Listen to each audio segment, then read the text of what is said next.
ถ่ายจะได้เนี่ยการตีวัดเนี่ยไหมเขาอุทิศบุญให้ไม่ยากก็สบายดีแหละสบายวันนี้ตอนรับแขกคิดตัวอย่างชัดๆมีมากมายกระถิ่นได้เงินนะก็ตอนตายกระถิ่นนั่นบัดหูว่าเขาได้สดายน้ำแม่น้ำได้เช็คเขาครับห้องมาเลยเดี๋ยวห้องจะเป็นกรรมการตัวเองเนาะเขาเอาไปเฮิมได้แล้วแต่เขานับแล้วเขาก็ถ้าจะแจ้งอยู่ไหมเดี๋ยวเป็นยังไปให้ห้องเดี๋ยวดีใจด้วยเดี๋ยวเอาบอลมาเป็นเนอร์สาธุเจ้าแม่สาธุเจ้า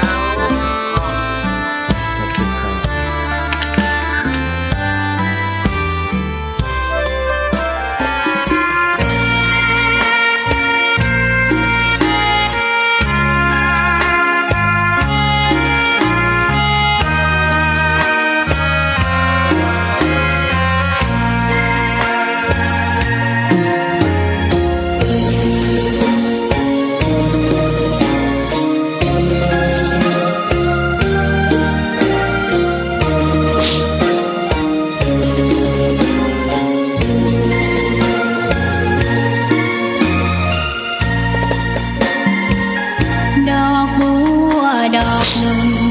พึงใจไว้เพื่อบูชาแด่องค์พระศาสดาสัมมาสัมพุทธเจ้ามีความงามเงียบไม่เปรียบเทียบเขาเทียบเราใครมองไม่งามช่างเขาแต่เจ้าก็คือดอกบัวด้วยความสัตย์ซื่อยึดถือความดีเป็นหลักใครรักไม่รักก็ไม่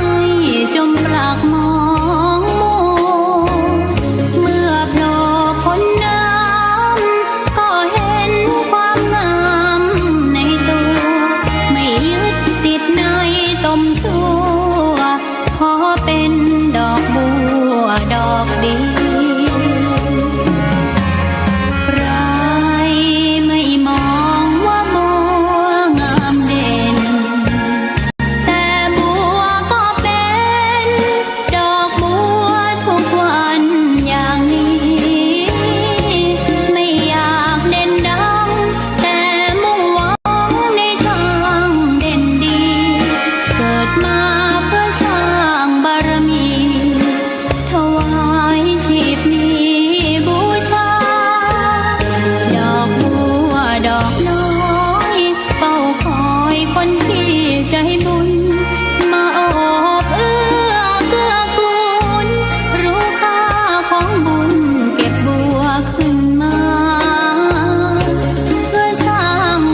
ขอนอบน้อมต่อพระ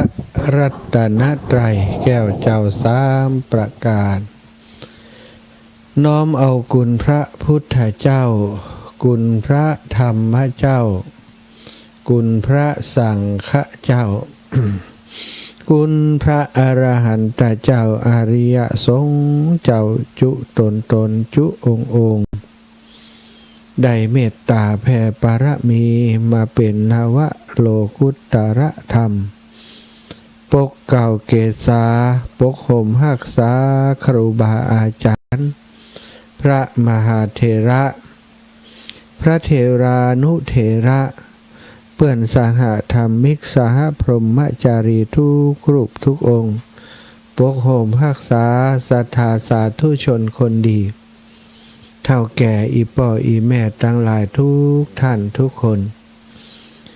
ที่ติดตามรับฟังรายการสารธรรมยามค่ำตั้งสถานีวิทยุเพื่อการศึกษาวิทยาลัยสงฆ์นครลำปางซึ่งออกอากาศจากวัดบุญญาวาสวิหารพระอารามหลวงโดยเมตตาปรมีของหลวงพ่อพระครูอนุศาสตร์วร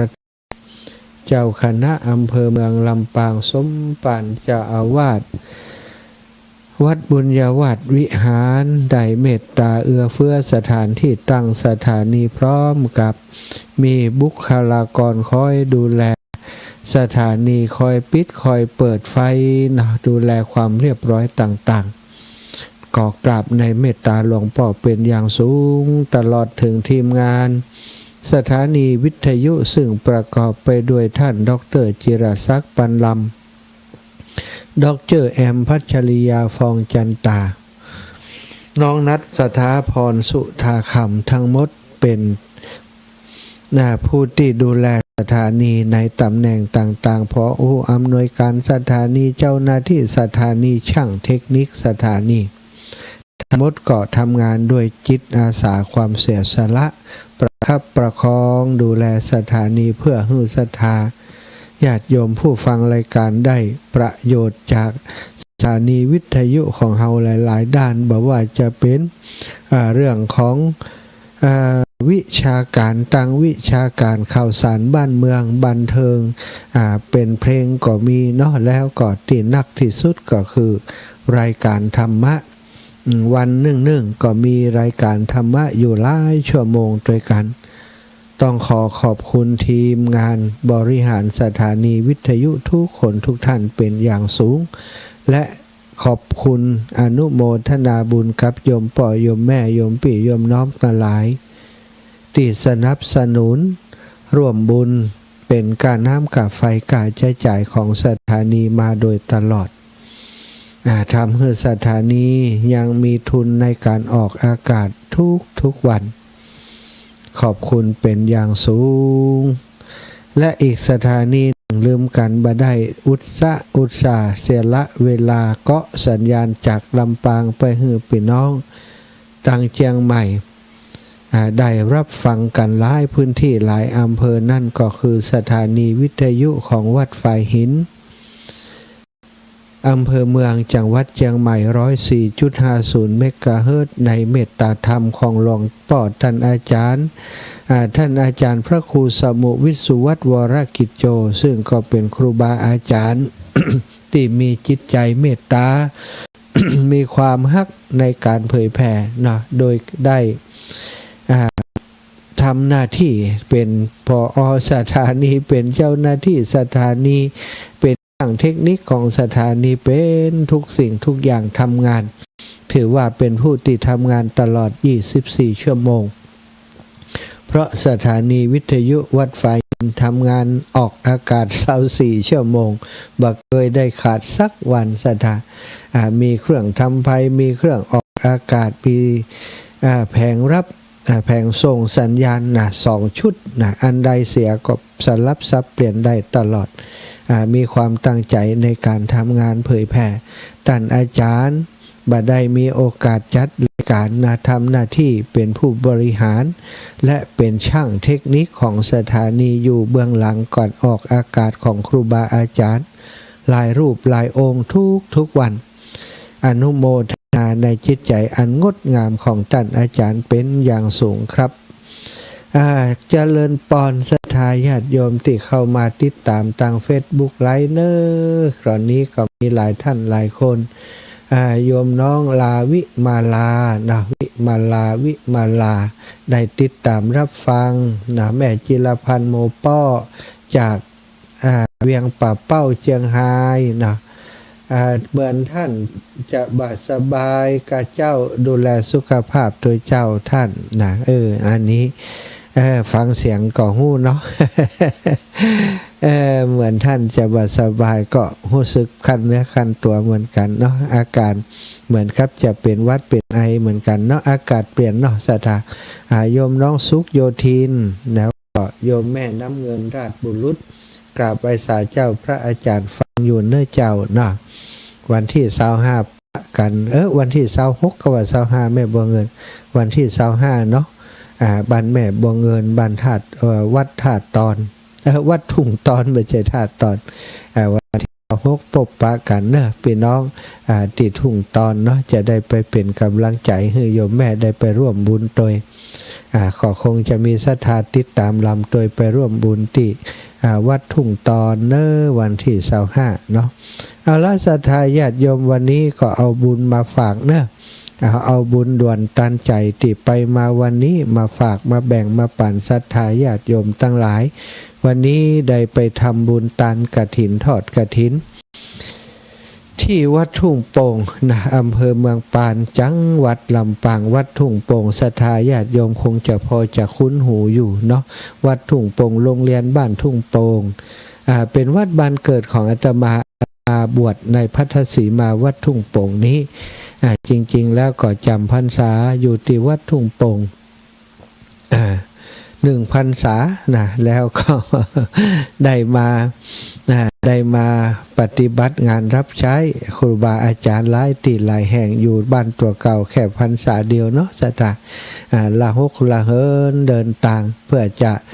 ทำหน้าที่ที่ตัวเองถนัดนะมาช่วยเหลืองานการของครูบาอาจารย์หลวงปู่หลวงลุงหลวงน้าหลวงอาและครูบาอาจารย์ที่ทำงานด้านเผยแผ่เนี่ยก็ทำหน้าที่มาเป็นเวลา 5-6 พรรษาแล้วอีปออีแม่ตั้งหลายก็ฮู้จักกันมาเป็นเวลา 5-6 ปีแล้วเนาะติดตามรับฟังรายการวันนี้กลับไปที่บ้านวัดทุ่งโป่งบ้านทุ่งโป่งก็เป็นอีกครั้งหนึ่งที่นำกฐินไปทอดถวายที่วัดบ้านเกิดนะก็เป็นประจำเกือบจะทุกปีศรัทธาได้ไปมีกิจกรรมโดยเฉพาะเรื่องการ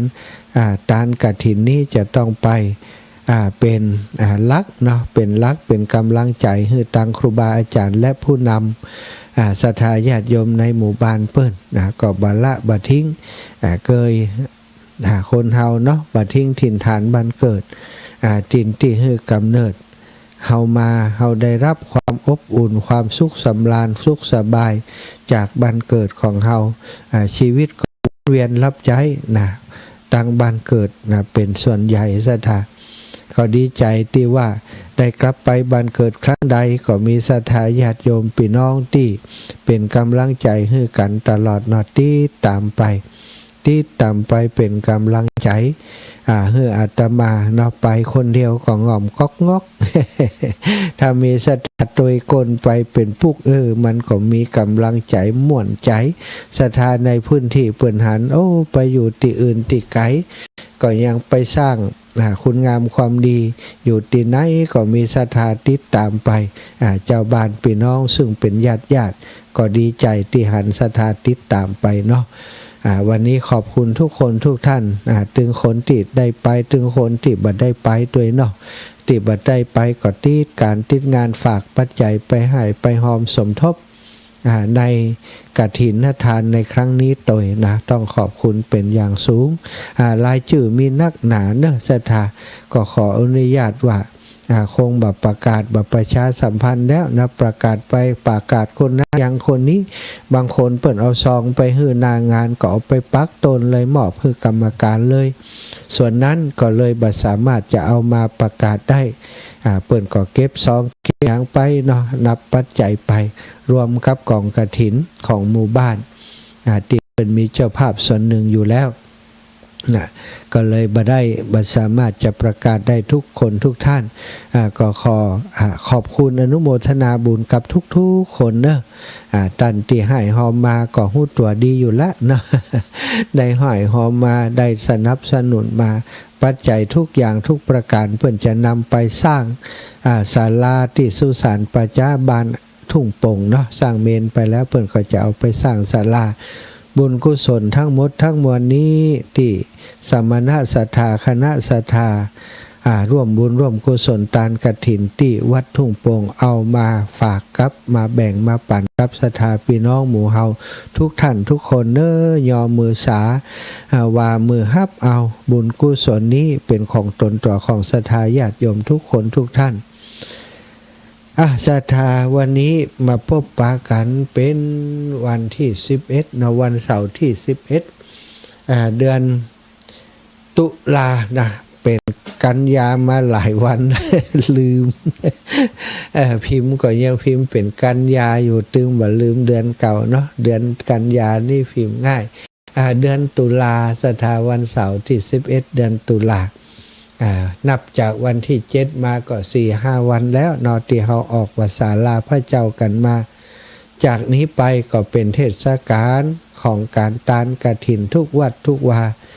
วัดหัวฝายก็รู้สึกว่าจะเป็นวันนี้เนาะขณะนี้ก็ถ้าจะยังม่วนนานสันเล่ากันอยู่เนาะเป็นดาใหญ่วัดหัวฝายเนอะฝ่ายจะไป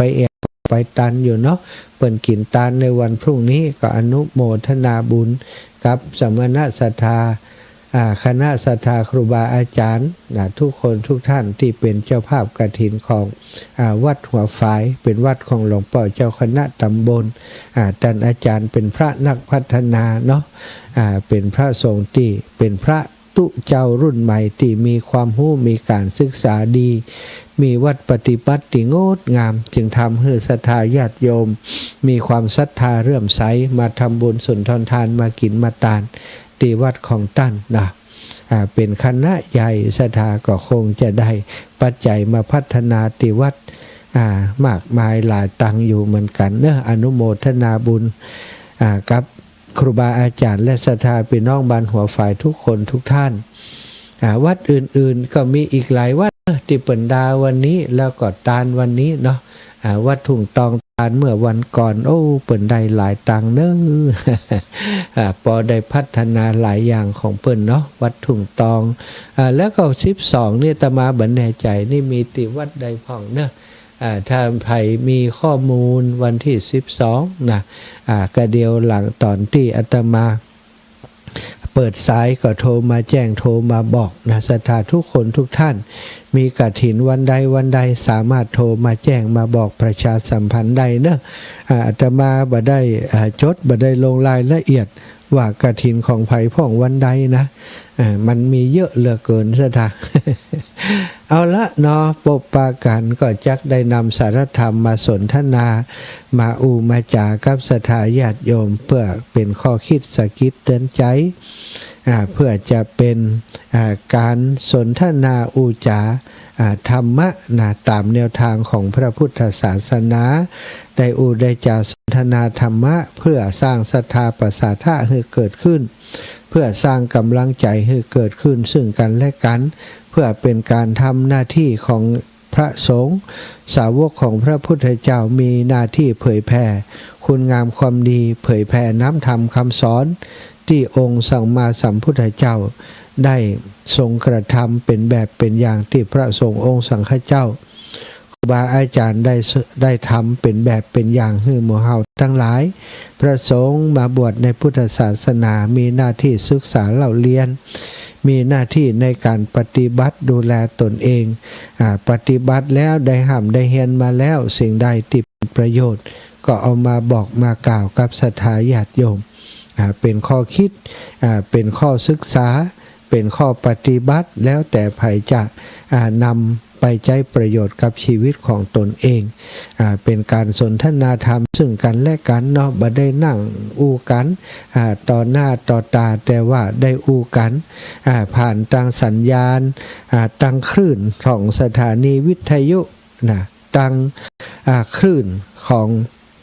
โทรศัพท์นะทางอินเทอร์เน็ตที่เปิ่นว่ากันนะไปถึงบ้านถึงจองของศรัทธาแล้วแต่ไผจะสะดวกฟังทางใดเนาะศรัทธาอู้ถึงเหยื่อนะ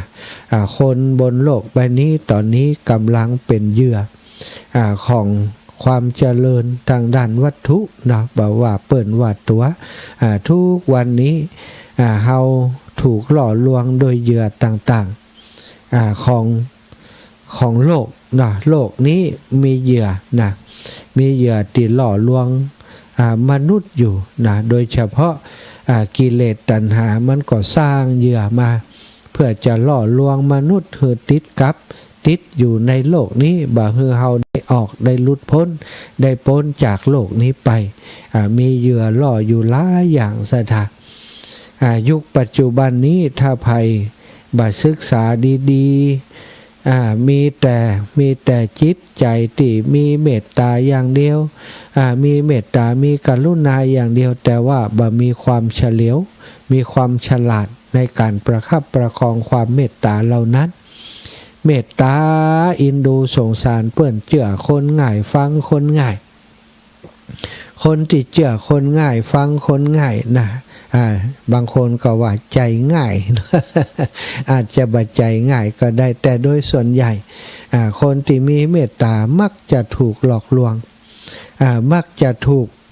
คนอื่นเนาะติดใจความเมตตาเป็นเหยื่อให้เฮาไปติดกับเยอะมากมายศรัทธาแม้กระทั่งวงการพระสงฆ์องค์สังฆเจ้าที่เฮาได้ติดตามข่าวสารที่ผ่านมาบางรูปบางองค์ดูเหมือนกับมีจิตใจที่เมตตามากๆเนาะทำนู่นทำนี่เพื่อสังคมศรัทธาหันก็เกิดศรัทธาประทับใจแต่ที่ไหนได้เนาะเบื้องหลังก็คือการแสดงตั้งหน้าว่าเป็นคนจิตใจดีงามเป็นคนที่ซื่อตรงแต่เบื้องหลังนั้นก็เป็นไปแหมอย่างอันนั้นเรียกว่าเอาความเมตตามาหลอกมาล่อให้เฮาได้หลงเข้าไปติดกับว่าเปิ้นเป็นคนดีเป็นคนอย่างนู้นอย่างนี้ก็เข้าไปช่วยเหลือเปิ้นแต่สุดท้ายสิ่งที่เฮาได้รับฟังก็กลายเป็นคนละเรื่องไปเลยเบื้องหลังไปเป็นแหมอย่างหนึ่งแต่เบื้องหน้าก็ทำอีกอย่างหนึ่งอันนี้ก็คือสิ่งที่เป็นเหยื่อเนาะเป็นเหยื่อของโลกเป็นเหยื่อที่หลอกลวงเฮาตั้นเต่าทั้งหลายเฮามีเมตตาเฮามีความกรุณาเฮาก็ต้องระมัดระวังตัวเฮาเหมือนกันเพราะว่าคนที่จะอาศัยความเมตตาความใจดีของเฮาเนี่ยมาทำร้ายย้อนมาทำร้ายตัวเฮาก็มีเยอะศรัทธาบ่ใจเรื่องเดียวหลายๆเรื่องเนาะอย่างศรัทธาอีพ่ออีแม่จังบอกให้ฟังว่าอินดูมันน้อยตาน้อยมาหาลำบากเรื่องโน้นเรื่องนี้ลูกก็กำลังเฮียนนะสามีปัญหาอย่างโน้นอย่างนี้เนี่ยมีปัญหาเรื่องสุขภาพตอนนี้จักหน้าบัดถึงหลังเดือดร้อนก็อินดูเพราะความเป็นพี่เป็นน้องความที่เคยอุปถัมภ์ค้ำชูดูแลกันมาก่อนก็อินดูเปิ้นไปช่วยเหลือเปิ้นบางคนเนาะไปเซ็นค้ำประกันเรื่องโน้นเรื่องนี้ศรัทธาเซ็นค้ำประกันแล้วเปิ้นก็บอกว่าบ่ต้องกลัวบ่ต้องห่วงสมอย่างบางคนเนี่ยเนาะกู้เงินหรือว่าดาวรถดาวรถนี่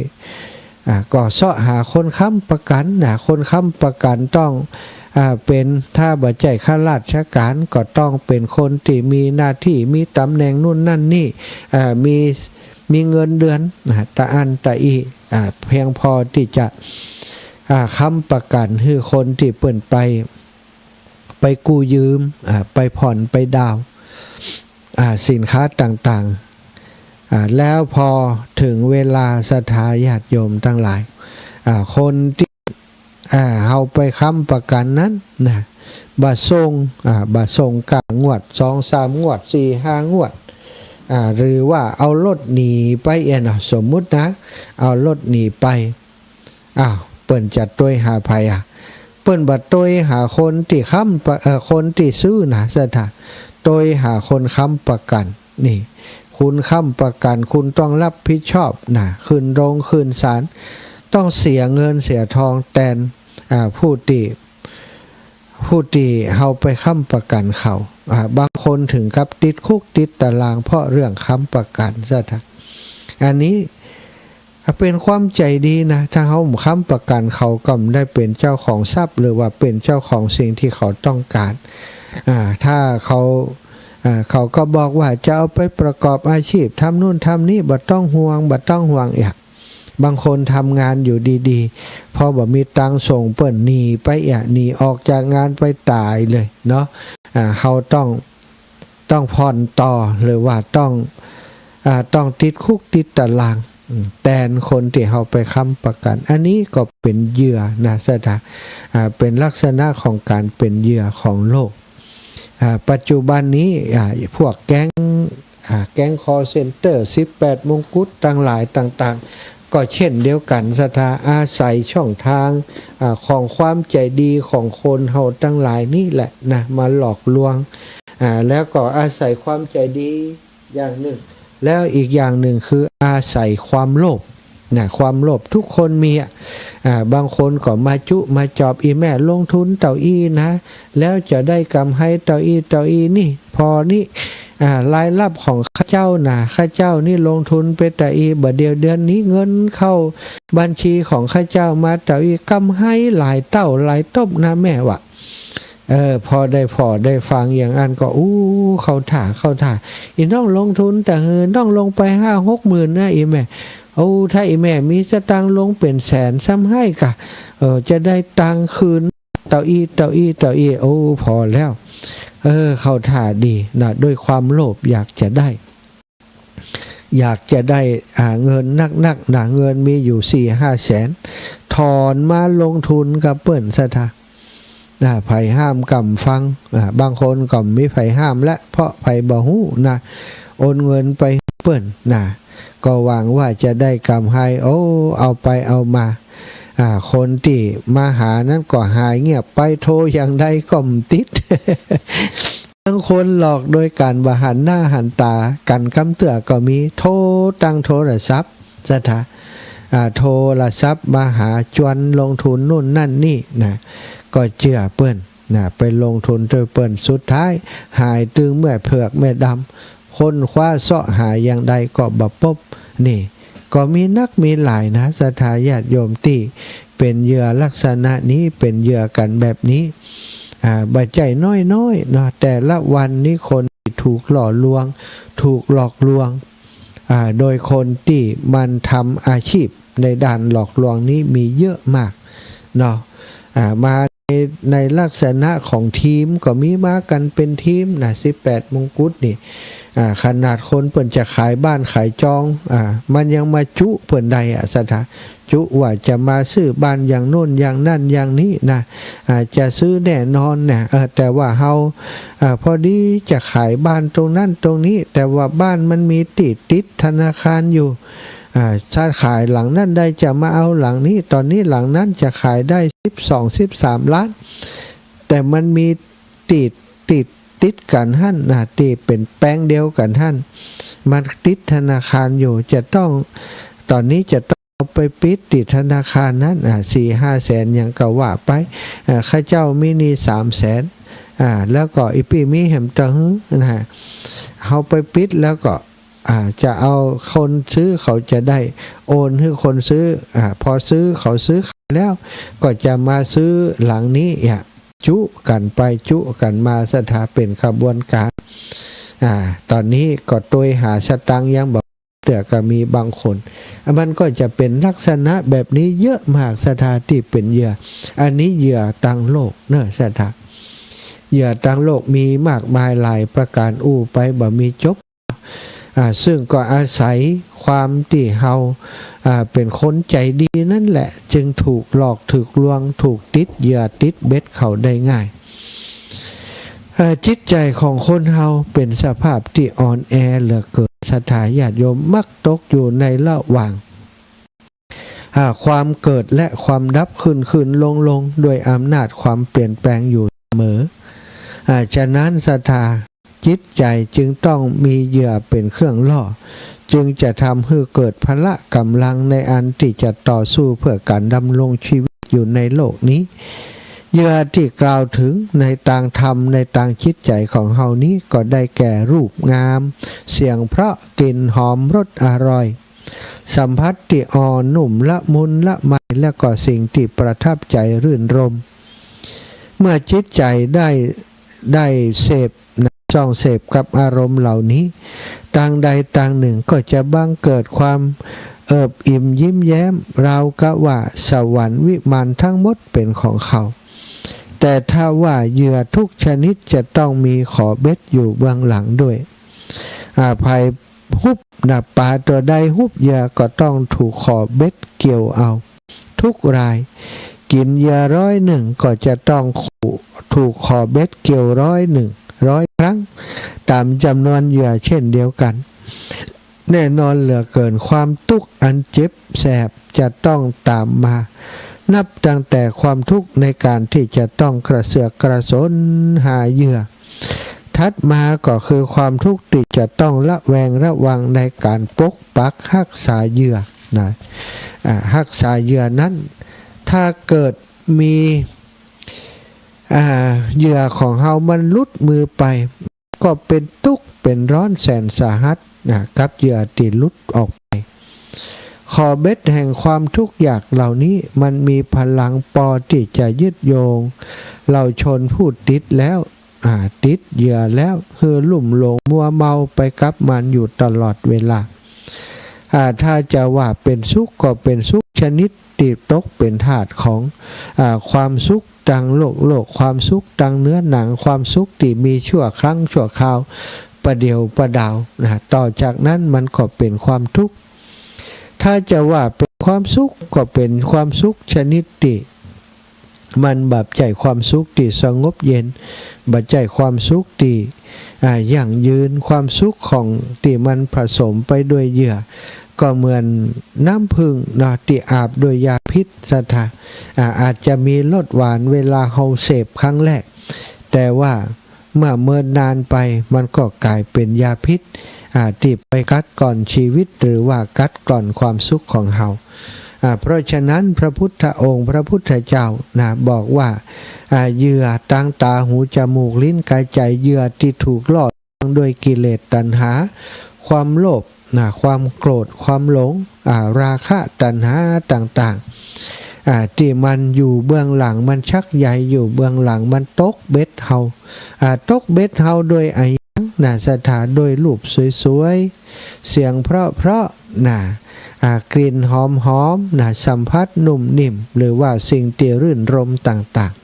ๆนี่คือเหยื่อที่เฮาได้ติดอยู่ในโลกกันทุกวันนี้ก็เพราะเหยื่อเหล่านี้ศรัทธาญาติโยมผู้หญิงผู้ชายแต่งงานกันมีครอบมีครัวก็เพราะมันมีเหยื่อของโลกมันหล่อลวงเฮามันหลอกลวงเฮาอยู่คนเดียวมันเหงาหน้าต้องอยู่เป็นกู้ เอาไปเอามาเปิ่นว่าคนในอยากออกคนนอกอยากเข้าตอนบัดแต่งงานนี่หันว่าชีวิตกู้มันต้องมีความสุขมันจะได้อยู่กันพ่อแม่ลูกครอบครัวอบอุ่นหิหาด้วยกันทำงานกันกลับบ้านค่ำแรงมากินข้าวกันพะเนาพะนอคลอเคลียกันนี่สตาคิดว่าเป็นความสุขคิดไปในทางแต่เปิ้นเรียกว่าทางที่เพลิดเพลินจำเริญใจจึงได้ไปเสาะหาไปค้นหาก็บ่ต้องเสาะนักกิเลสนี้หรือว่าเหยื่อล่อต่างๆมันช่วยเฮาเสาะอยู่แล้วหันไปยิงงามๆก็แวบพอแล้วเปิงใจนี่ก็พอเปิงใจก็เสาะหาที่อยู่หรือสมัยก่อนก็คือเปิงใจก็ไปแอวหากัน สมัยต่อมาเสียจดหมายจม.ส่งไปหากันสมัยต่อมาเนี่ยเดี๋ยวนี้มันมียุคเทคโนโลยีแล้วขอแลกเบอร์แลกไลน์โทรศัพท์ไปอูกันแลกเบอร์แลก แลกเฟซบุ๊กกันแลกไลน์กันสนทนาอูจากันไปมาเกี่ยวพานราศีสุดท้ายก็มาร่วมหัวจมท้ายด้วยกันหวังว่าชีวิตครอบครัวจะมีความสุขอยู่ด้วยกันแบบสนุกมีความสุขกันตามแบบโลกทั่วไปบางคนตอนจีบกันเป็นอย่างหนึ่งเนาะพอมาอยู่ด้วยกันแต่โอ้ ตอนจีบนั่นมันแสดงละครเป็นคนใจดีปวดใจก็ใจดีแม่หญิงก็ใจดีอูม่วนจาวานมาอยู่ด้วยกันแล้วน่ะคิงอย่างนั้นมึงอย่างนี้คิงฮาบาอีสิ่งที่บดีคุดมาว่าใส่กันนี่หลายคนนะสถาติได้หาอีแต่ว่าก็มีบางคนเนาะที่เป็นผัวแก้วเมียขวัญแต่เป็นกู่บุญกู่บารมีกันแต่มาอยู่ด้วยกันประคับประคองซึ่งกันสร้างบ้านสร้างครอบครัวสร้างหอสร้างเฮือนแล้วก็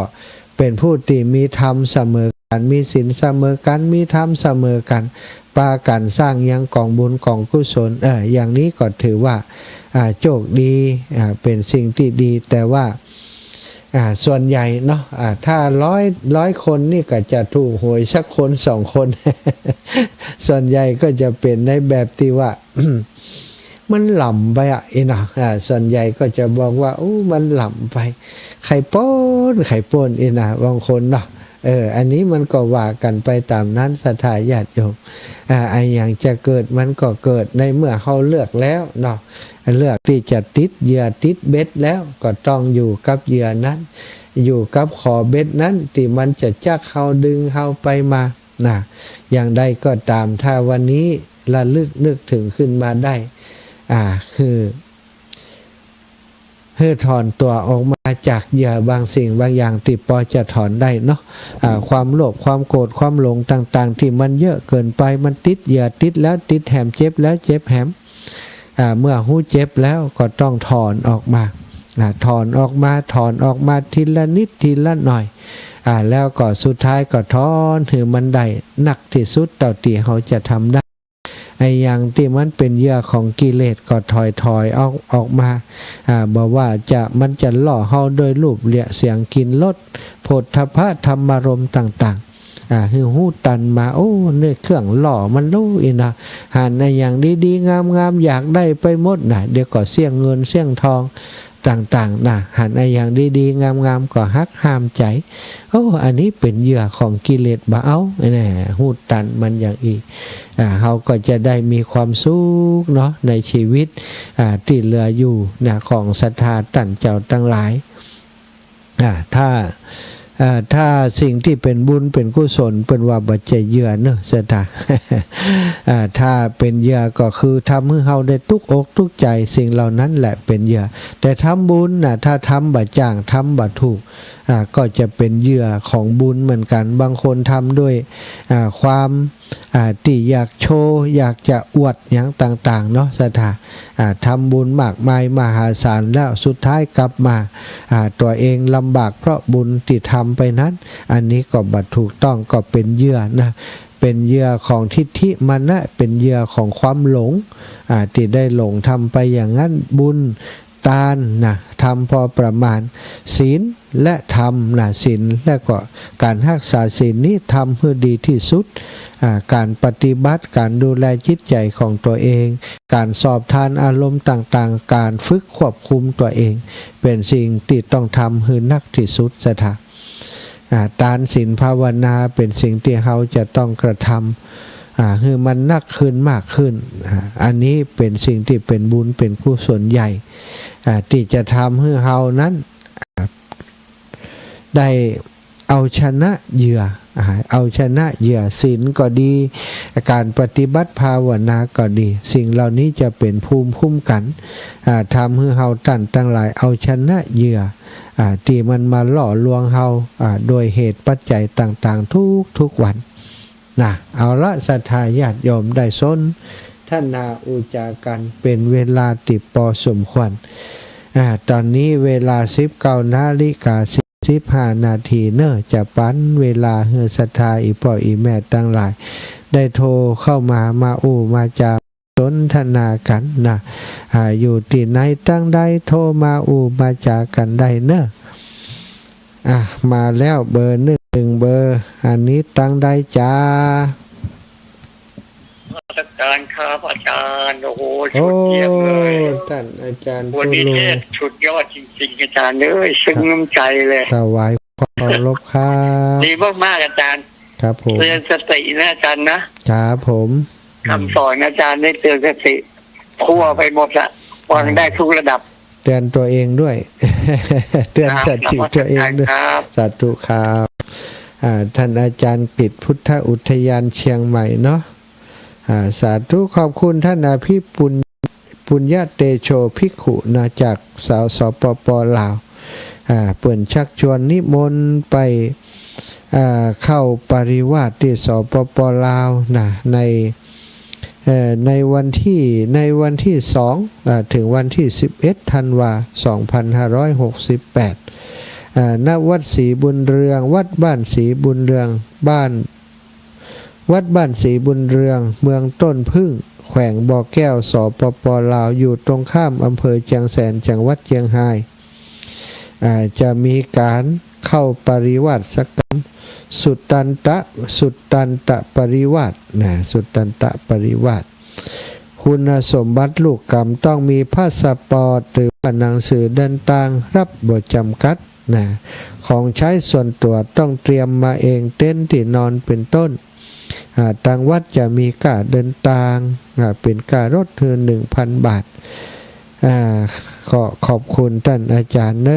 ประชาสัมพันธ์ก็จะทยอยประชาสัมพันธ์ไปเรื่อยๆเนาะบ้านไก่เรือนเคียงป้ากันกับท่านอาจารย์ตีวัดต้นพึ่งอำเภอฝางเข้าปริวาสด้วยกันท่านอาจารย์ก็ได้แจ้งมาศรัทธา08844173เนอะ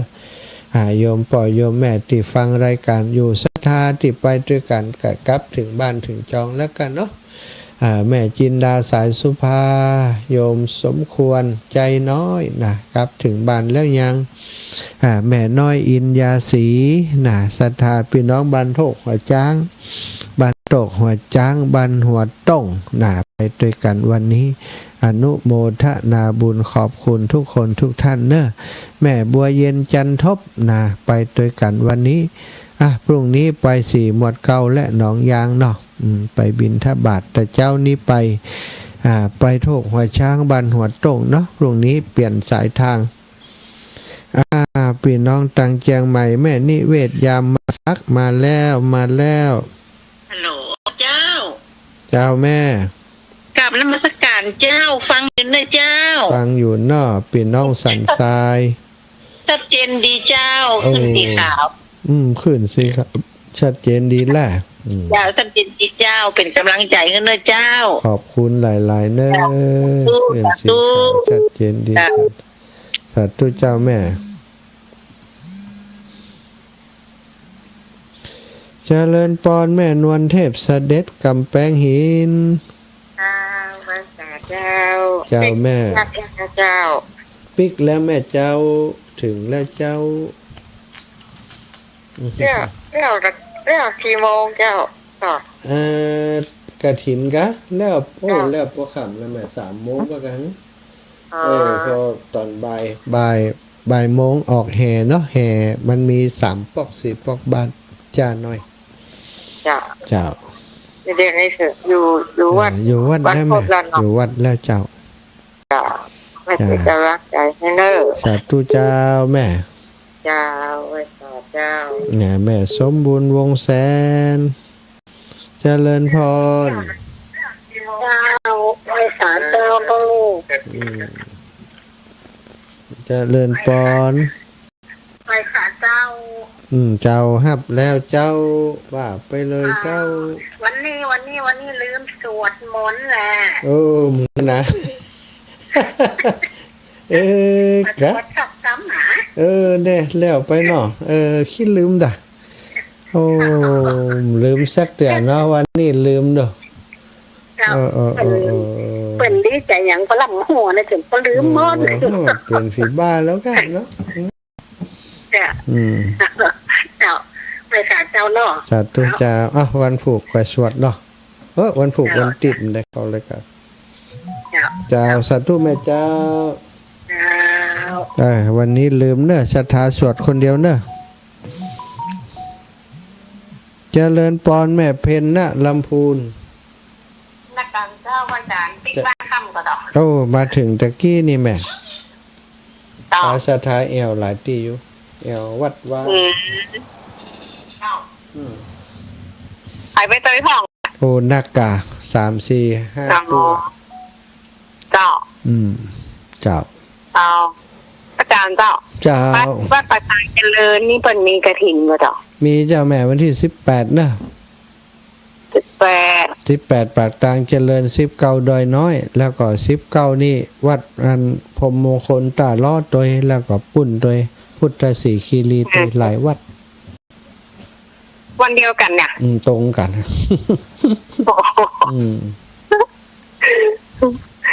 ขอพนโมทนาบุญด้วยนะเจ้า เจ้า ถ้าอยากได้พระอาจารย์เนี่ยไปได้จะโอนปัจจัยให้ดีกว่า ว่าไปวัดใดยาเจ้า เจ้า18นี่มันตรงกับเหมาะกับได้ไปช่วยท่านพระครูอภิวัฒน์นะ แล้วก็19นี่จะไปหาอาจารย์วันได้ใช้ก็เริ่มได้ไปช่วยที่อื่นละ เจ้า เจ้า อยากได้จะโอนปัจจัยให้นะเจ้าขอพนโมทนา เจ้า โอ้ยสาธุสาธุเจ้า บุญรักษาเน้อแม่ เจ้าสาธุเจ้า สาธุแม่เพนเจริญปอนแม่ย่าแก้วบ้านกาดโปงโอ้หับแล้ววางเห็นแล้วแม่ย่าแก้วนี่อย่างใดนี่แม่ย่าแก้วตุ๊ดวางสายไปแล้วตุ๊ดก็วางสายไปแล้วเอามาใหม่แม่ย่าแก้วกาดโปงเอาศรัทธาอย่างห้องขออนุญาตเปิดอันนี้ก็เปิดอันนี้ครับเปิดแอร์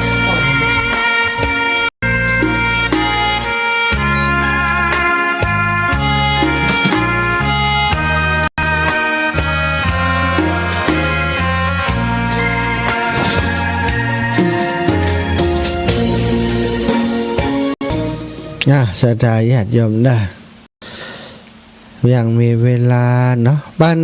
ก็ประชาสัมพันธ์มีกฐินวันได้บอกกันก็ได้เจริญปอนอีแม่มาแล้ว แต่ตัววันนั้นแม่ก็ปิดเจ็บข้านไปชดตัวนั้น ขั้นสดเป็นล่ะเจ้าใช่ไหมกัน อยู่ไหนมาเดียวมาวัดตะกัมไหม อยู่วัดบรรพตละแหม่มาแล้วเจ้าไม่ว่าอยู่ปุ่นอยู่นอนอยู่ปุ่นอยู่นอนมีงานอยู่เนาะวันผูกก็เนี่ยการอยู่ตีจะไปว่าแต่อย่างก็วันที่18ไอ้แม่อันละฝากน้องบกี้กันปล่อยเลยเจ้าแม่บัวขีก็ไปวันที่18นี่ไปหลายอยู่แม่บัวลอยสายเขียวก็ไปเจ้าแม่เปิดวัดไม่กี้เลยก็เลยฝากพร้อมปุ่นไปหันร้อยวันนี้ไปแม่กุ้ยล่ะไปหาตุลูกล่ะน้องป้าไปไหวแม่จะไปก่อนคนป้าไปกับไปไกลเนาะมุนก็ไปไกลเจ้าแม่สาธุเจ้าสาธุเจ้าแม่สาธุเจ้าแม่น้อยบัวไขวงหารครับแล้วแม่น้อยบัวไขเจ้ามาถึงแล้วเจ้าถึง6 โมงเจ้า6 โมงเนาะปีน้องบ้านน้ำโจก็ถึง6 โมงเนี่ยน้ำโจไปจับเอาเป็นไหลส่งคนนั้นเลยส่งคนนี้จ่ายเจ้าถึงแล้วเนาะเดี๋ยวนี้จะขอโทรศัพท์ในการนั่งสวดตัวนี้สวดกับไผสวดคนเดียวเนี่ยลืมเนาะกูแต้มลืมสักแต่วันนี้จะได้ลืมนี่ฮะจะลืมนั่งพออยู่เนี่ยอันนี้โทรอันเนี้ยจังยิ่งจังอันใจคำเจ้าตุเจ้าแม่บัวไขวงหารขอบคุณพี่น้องบ้านแม่กัญญาพรหารชนะหมู่บ้านขวัญเวียงหางดงแม่ย่าแม่รัตดาอาการเรือนเจริญปอนแม่ก็นึกว่าเป็นเดือน หน้าบัตรกระถินอ่ะ เดือนหน้าเดือนหน้าก็จบกฐินพอดีกับเดือนพฤศจิกายนมีอย่างแล้ว เออ ตึกวันที่5 คือวัดโมงคำมันมีวันที่18เนี่ย อืม ได้แบ่งต้นก็เปิดนิดหน่อย ดี เนาะ กว่าดีกว่าหน่วงคำกัน เจ้าแม่โอนทองตัวหลัง200เนี่ย เจ้าได้กับโยมแม่ เดี๋ยวไอ้จะฮือไอ้น้องนั่นโอนฮือ เจ้าได้ ฟังกับบัดเดี๋ยวบัดได้โทรพอดีวันนี้ไอ้น้องที่ไปเสิร์ฟขึ้นมาบัดเดียวนี้เนี่ยแล้วก็ตันได้โทรอ่ะ โอ้นอกกุฏมตันล่ะ เมื่อคนนี้มันขยันไปเสิร์ฟ ดีละเนาะมันได้ทำงานเนาะ มันได้2อย่าง โอ้ดีกะน่ะ มันแบบมีไผ่โทรเนาะ เจ้า เป็ด ไหม ฟังนะ สาธุเจ้า จะโทรจะโอนให้เนอะ เจ้าแม่ เจ้า บุญรักษาเจ้า แม่กัญญากร การรัชการเจ้า เจ้าอีแม่ เรียบร้อยดีเนาะกระถิ่น เรียบร้อยดีเจ้าอีแม่ กราบโมกันนะเจ้า ได้บุญโดยอายุมันขวัญยืนเนอะอีแม่ เสียงตะลุงกดแจวดีจังเลยเจ้า แจวดีล่ะโอ้ดีกะ เจ็บไข้ได้ป่วยเนาะหายหายเจ้าโอ้ปีนี้ได้หลายวัดอยู่เจ้าเจ้าได้4 วัดโอ้วันเปิ้นวันเดียวเปิ้นนั้นเปิ้นนิยมช่วยกันเนาะแม่เนาะตอนนี้เฮาบ่ค่อยได้หอมรวมเปิ้นเปิ้นเป็นเจ้าภาพ นั่นแหละมันก็โมทนากันไปเนาะแต่บางทีเอาบัดนี้หอมเขาก็บอกโอ้ซกมือสาธุไปกับเปิ้นนั่นแหละ ใช่เช้า อันนี้ที่หอมไปมันก็มีลพบุรีเนาะลพบุรีแล้วก็เนี่ยแล้วพนักก่อวัดวังสิงคำเนาะแล้วตั้งลำพูนยังได้หอมสักคนเลยเพราะว่าอันอ้ายโทรมาก็เลยว่ายกมือสาธุตัวนึงอ้ายเนาะ ไอ้หอมหันกับต่อกันน้องหอมเองเนาะเฮ้เจ้าสาธุแม่บุญให้ฟัง นมัสการเจ้านมัสการเจ้าขอบคุณค่ะแม่กัญญากรอันนี้ก็ร่วมบุญด้วยกันตลอดนะศรัทธาญาติโยมอูจากกันมาถึงบัดนี้เวลา 19:57 นาทีเนาะก็ก่อนจะนำรายการจากลาไปก็ขอบุญกุศลทุกอย่างทุกประการได้ที่ได้สั่งสมอบรมปั่มเปงมาแม้กระทั่งบุญกฐินทานในวันนี้ได้มาปกปักรักษาศรัทธาท่านเจ้าโยมพ่อโยมแม่ให้อยู่ดีมีสุขให้ได้มีอายุมันขวัญยืนให้ได้มั่งมูลตุนเต้ากันจุคูจุท่านจุคูจุคนเนจัตตารโรธรรมาวัฏันติอายุวันโนสุขังพระลา